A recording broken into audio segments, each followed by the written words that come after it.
What's going on, guys? Welcome back. I am going to go through a full day of eating on prep for me, and I'm also going to answer some questions that came through on Instagram last week, which includes what show I'm going to do, so stay tuned for that. But starting off, we've got meal one, which is 150 grams of lean beef mince. There's 200 grams of veg in there, zucchini, mushroom, onions. I got 2 whole eggs, some low sugar barbecue sauce, sriracha, and I've also got 100 grams of pineapple with that as well. So as you can see, meal one has very little carbs in it.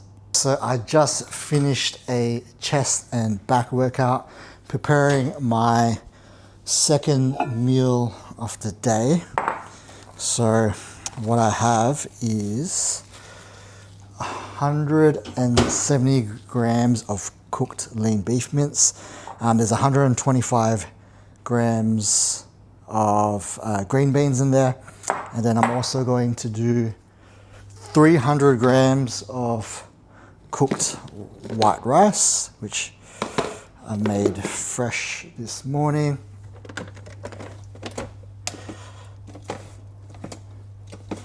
Got to stir that rice around, make sure that it is nice and fluffy. Alright, so 300 grams of that. Now when I cook my rice, guys, I always do like the same ratio of uncooked rice to water.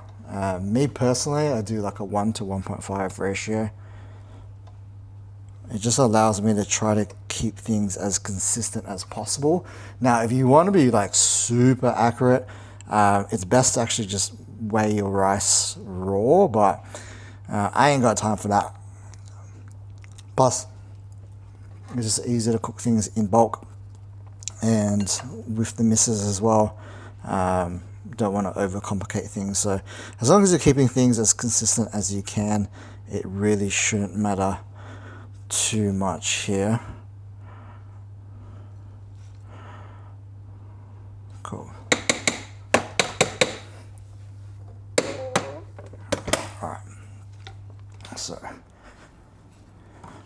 going to get a 0 for presentation, but and then I will also do 125 grams of cucumber with this meal.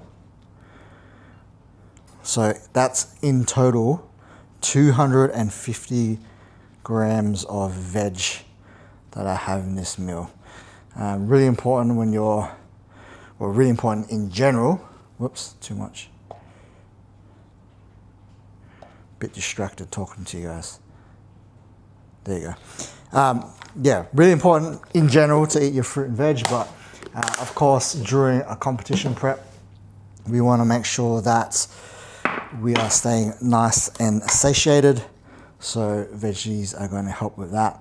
A lot of times as well, you'll find that your digestion can suffer during prep, so it's important again to keep the veggies nice and high so that we can make sure that we are pooping.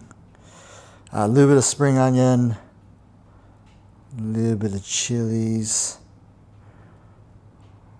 There you go, perfect. All right, so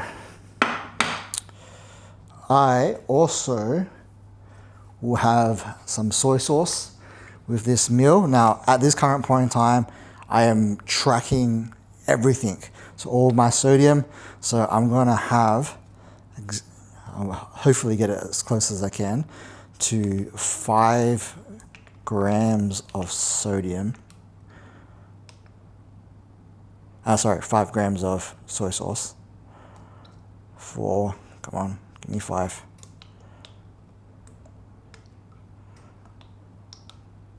There you go, 5.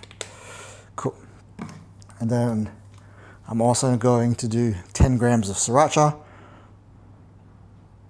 As you can see, I don't mind me some heat on my meals. There you go. Cool. Also, I am tracking my salt as well. So I've got one of these little micro scales. Looks a little bit sus, like you're dealing some shit, but just salt, nothing exciting. So I'm gonna do 1 gram of salt. Fucking perfect, 1 gram of salt. Cool. Sprinkle that on top. Awesome. Cool. That is my second meal. I'm gonna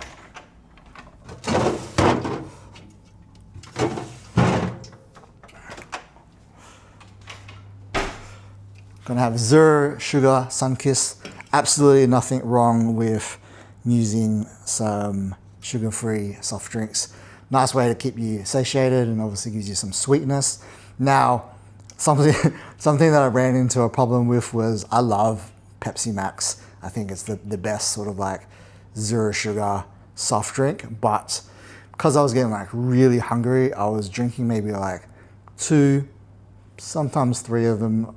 I have to sadly admit per day. And what people don't realize is with Pepsi Maxes and Cokes, like per can, there's like 40 milligrams of caffeine, which, like 1 cup of coffee has 80 milligrams. So if I'm drinking like 2 cans of Pepsi, especially like during the second half of the day, it's going to obviously affect my sleep, and it was. So I've pretty much just been drinking the Sunkist 0 sugar, and also you can get like the 0 sugar Coke that is caffeine free as well. So they're the ones that I've been having. Like I said, I'm not too sure if you can see my bowl, but I got a 0 for presentation here, but it doesn't matter. I'm going to eat it. As you can see, I am using chopsticks. That's not just because I'm Asian.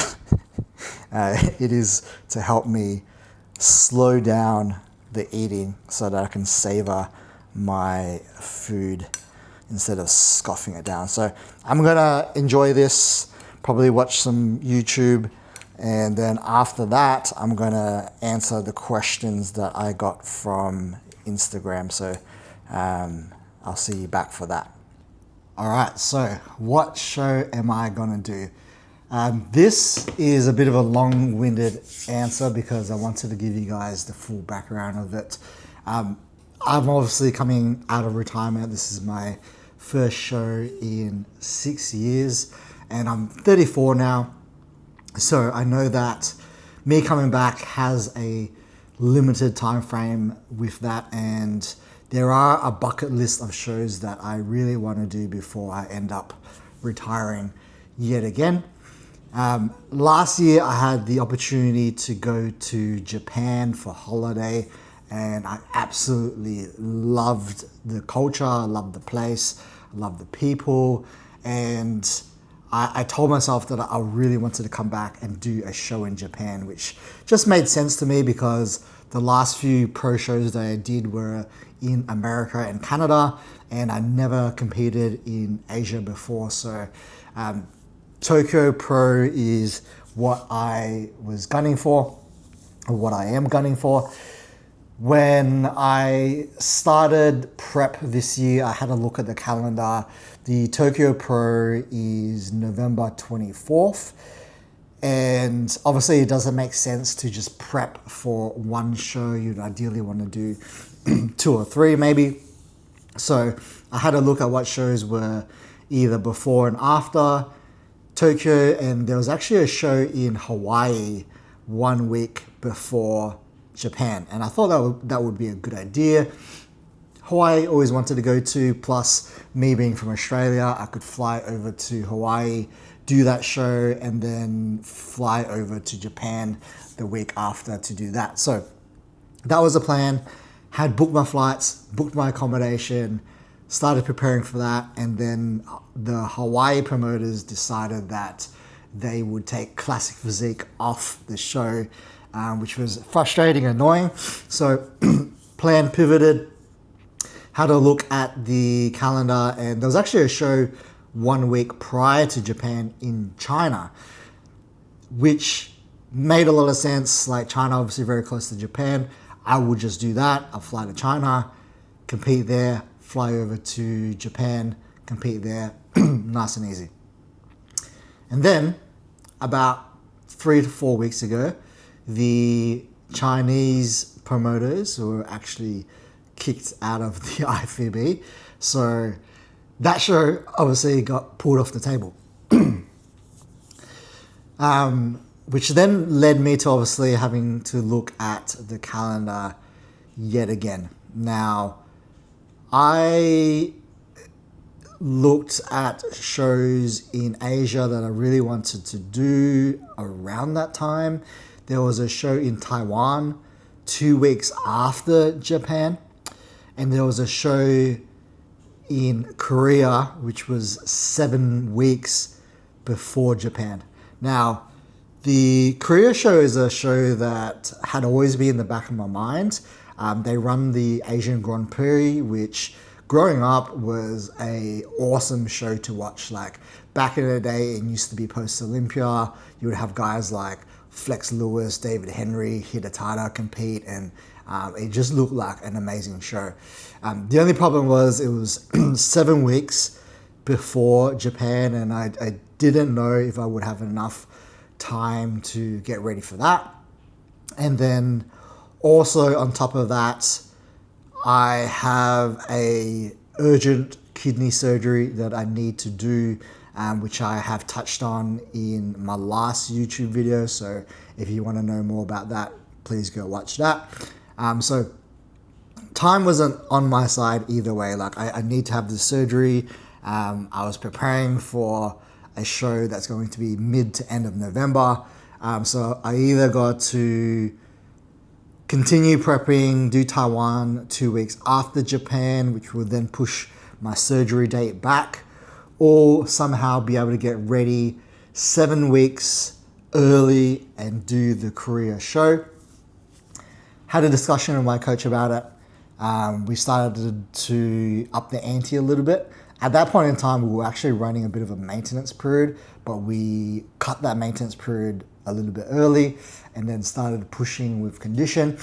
And then we got into a really good spot probably about a week or two ago, and I have officially decided that I will be doing the Korea AGP Pro, which is on October 5th and 6th, which makes me now, instead of 9 weeks out to Tokyo, I am officially 2 weeks out to Korea. So huge turnaround. It was obviously very nerve-wracking to be able to just, one, get my body ready, but also get my posing ready.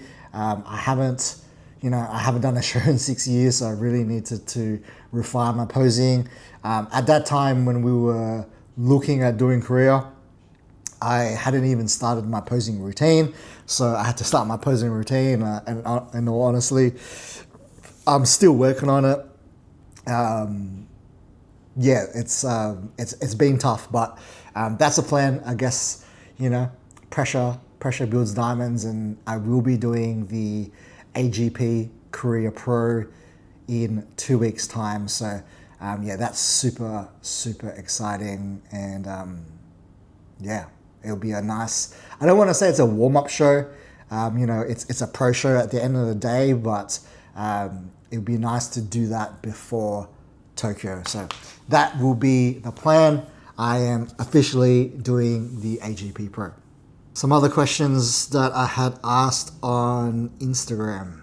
A lot of these happen to be PED related. That seems to be what people are interested about. First question is thoughts on Anavar. Anavar is a DHT derivative. It is a oral, which has the benefit of obviously getting into your system really, really quick, which then does help boost training performance. So if you take Anavar about 2 to 4 hours pre-training, you will get a nice boost in train performance, which is really important towards like the tail end of a competition prep, because if we're able to keep performance as high as possible, then that will help us maintain muscle tissue. Now, it being an oral does have a small effect on your liver and kidney enzymes, but it is definitely a lot safer than a lot of the other orals. And being that it's a DHT derivative, it acts similar to like Masteron in terms of it doesn't aromatize into estrogen, which makes it a good sort of prep or cutting drug to use. Me personally, I'm a big fan of Anavar. I've found that anecdotally, it really makes me just look a little bit harder. Some people kind of theorize that it has a bit of a electrolyte balance effect where it pulls water inside of the muscle, which then again will make you look a little bit fuller, but more so drier. Is Tren a must during a competition prep? No, it's not. I am currently in prep at the moment and I'm not using Tren at all. The Tren's main benefit is to help you retain muscle tissue. So if you are having issues retaining muscle tissue towards the tail end of a prep, and you need something to help boost performance a little bit and obviously keep that tissue, then Tren could be an addition to add. What I will say about Tren is one, a little bit goes a very long way. For most people, I don't think you need any more than 100 milligrams per week. Secondarily, there are a lot of side effects to Tren. It is bad on your lipid profile, but not only that, for some people, it can cause insomnia, which is kind of funny considering that people use it to help retain muscle, but if they can't sleep, then they can't retain muscle anyway. It has an effect on the cardiovascular system. It can cause aggression, which can be maybe a good thing if it's in the gym, but bad thing if you're doing it towards other people. To be honest, in my opinion, I think if you can avoid using Tren, that would be best. And if you need to use Tren, a small dose goes a long way. What is the safest and most productive PED cycle? So you're always going to play with a little bit of fire when you're using PEDs, but I know who asked this question and they are natural. So I assume you're looking for a bit of a guideline to where to start with PEDs. I would start on a TRT level of testosterone and then over time slowly bump up that testosterone dosage until you find as an individual how much testosterone you can handle where it doesn't aromatize negatively into estrogen, where you get estrogen-based side effects and also DHT-based side effects as well. Once you find your limit, back down a little bit from there, and then have a look at walking in a second compound, something like Masteron that doesn't aromatize anymore. Potentially as well, if you can afford it, GH would be a good addition. GH obviously is going to work on a different hormone, so you're going to get anabolism through different hormonal pathways, and therefore you don't need to use as much steroids because you're getting benefits from both drugs. I am 12 weeks out from a prep. Please guide me with a cycle.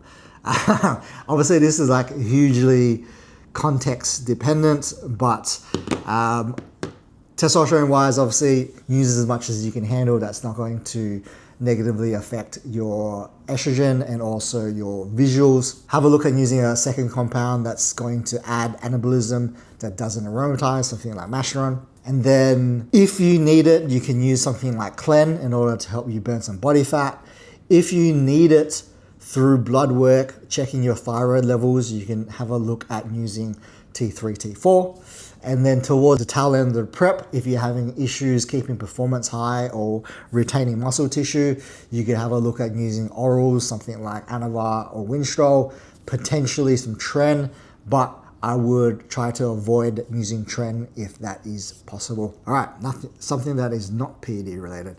What's a mistake you have made in the past that has ultimately changed you? A mistake that I've done in the past is just thinking that I could do everything on my own. I thought that like if I was a bit of a lone soldier that I could just focus on myself, not be distracted by other people and just get more things done, essentially. And it did work for a little while, and then I kind of realized that made my life not very fulfilling. And because it wasn't very fulfilling, I wasn't able to continue to pursue it with my utmost effort and passion. Now that I've learned that in order to really enjoy the journey and also to be able to really get far, it's important that you create an environment and a team around you that allows you to, first of all, stay away from distractions, but also motivate you and give you the space in order for you to grow and you to go far. Alrighty guys, that's all the questions that kind of came through from Instagram. Didn't get too many, but hopefully those ones were insightful. I will see you for the next meal. Alright guys, third meal of the day is some good old cream of rice. I got 120 grams of cream of rice. There is 20 grams of almond butter, 150 grams of strawberries, 50 grams of blueberries. The whey protein that I've used on top of it, I used 30 grams of this Rule 1 cookies and cream, and I also used 20 grams of this collagen protein. So I take collagen for my joints, but as I've mentioned in the previous video, collagen protein isn't a complete source of protein, so it's not a good swap for like normal whey protein.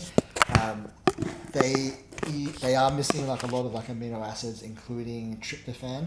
A lot of companies will have a look at adding in tryptophan to say that it's complete, but as you can see, this is 0.4 grams, which is so minuscule, it's like pointless. So in order to kind of get around that, I'll mix the protein powder and the collagen so that I have a complete amino acid profile.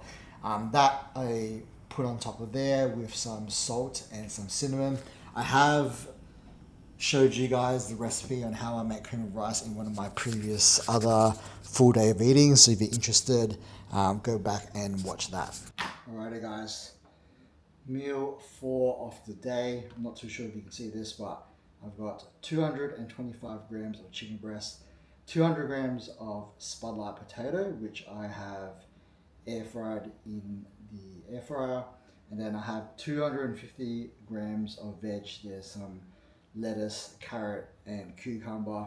I'll show you a close-up of this afterwards, but it is like half a plate full of vegetables. So hunger, like obviously, is always going to be a bit high, but if you have half a plate of veggies, that's going to keep you nice and satiated. With this meal, I am going to have 30 grams of this light Thai sweet chili sauce. It's no sugar added. Per 20 grams, there's 4 calories. So I'm going to have 30 grams of this. So put it on the scale, tear it, and then I'm going to sprinkle that on top of my chicken and spotlight.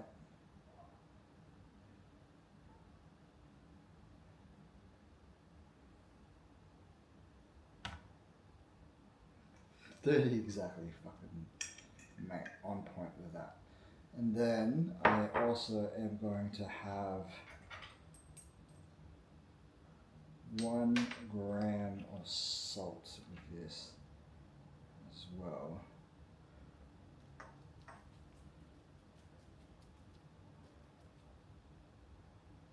A bit more. Perfect.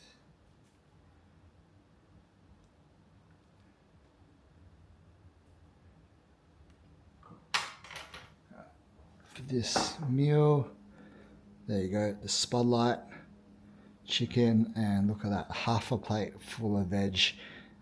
That is what you call a voluminous diet meal right there. Alrighty guys, so to finish off the night, I am making myself a little dessert. It's going to be 100 grams of frozen strawberries that I've microwaved for 30 seconds. I've got a Ninja Creamy making right now. In the Ninja Creamy, I've got 1 scoop of the Rule 1 cookies and cream flavor.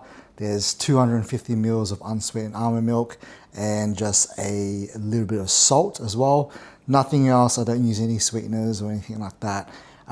Sweeteners are fine to use here and there, but now that I'm getting closer into a show, I definitely don't want to be disrupting my gut, which sweeteners can do that. But before I finish making that, I usually take my sleep supplements. So just to run you through what I use. So in terms of sleep, magnesium glycinate is always in my stack. This is going to help with how well your muscles relax and also how well it functions in terms of like it is an electrolyte as well. So magnesium always in there, but that is a must for sleep. Now, some additions that I've added during prep is L-theanine, tryptophan, melatonin as well. So those three are going to help improve with how well I sleep. The melatonin helps with how quickly I fall asleep. This is like a must for anyone who is a shift worker, but obviously just anyone who needs to fall asleep a little bit quicker. The tryptophan and especially the theanine help increase serotonin. So typically speaking, you would have a increase in serotonin after high carbohydrates, but being that we are low on carbohydrates at the moment, serotonin is a little bit low, which makes sleep a little bit harder to induce. So they are added. Astragalus, I use, this is going to be for kidney support. As I've mentioned previously, I've only got one fully functioning kidney, so I gotta look after that. NIC is really good. This is going to help with removing free radicals. So anything that's going to cause like any sort of oxidative stress on the body, which does include anabolic steroids. TUDCA, also good for the liver and kidneys. Again, making sure I look after that.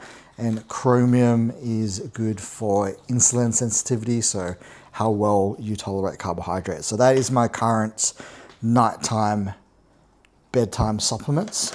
Cool. Now with the dessert that I'm having, like I said, 100 grams of frozen strawberries. Got the Ninja Creami here. I like to actually add the Ninja Creami on top of the frozen strawberries.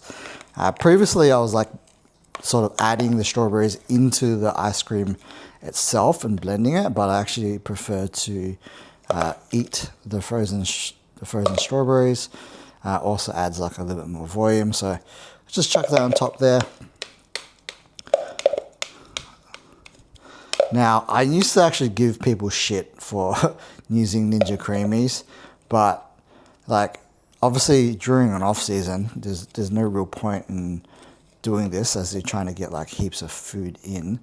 But during a prep or a diet, like this is just such a great way to get something that's obviously nice to eat, but has a good amount of volume. Like as you can see, like that's a decent amount of ice cream coming from 250 mils of unsweetened almond milk and 1 scoop of protein. So very, very little calories there. Like what is that? Less than 150 calories for a bowl like that. And then on top of that, I'm just gonna add a little bit of cinnamon for some extra flavor. Cinnamon also has been shown to help reduce inflammation, and it has a small benefit on insulin sensitivity as well. Plus, it just tastes really, really nice. So that is pretty much the full day of eating. I will sit on the couch with the missus and enjoy some Netflix from there. But in terms of overall calories and macros for today, let me pull it up. So 2,480 calories, 227 grams of protein, 267 grams of carbs and 50 grams of fats. Now, last week we pushed pretty hard. We got down to 2200 calories. I was actually dropping very fast. So now we've actually decided to start reversing from that, and we bumped it up a couple hundred calories. But that is a full day of eating for me. Hope you guys enjoyed that. If you did, make sure to like and subscribe.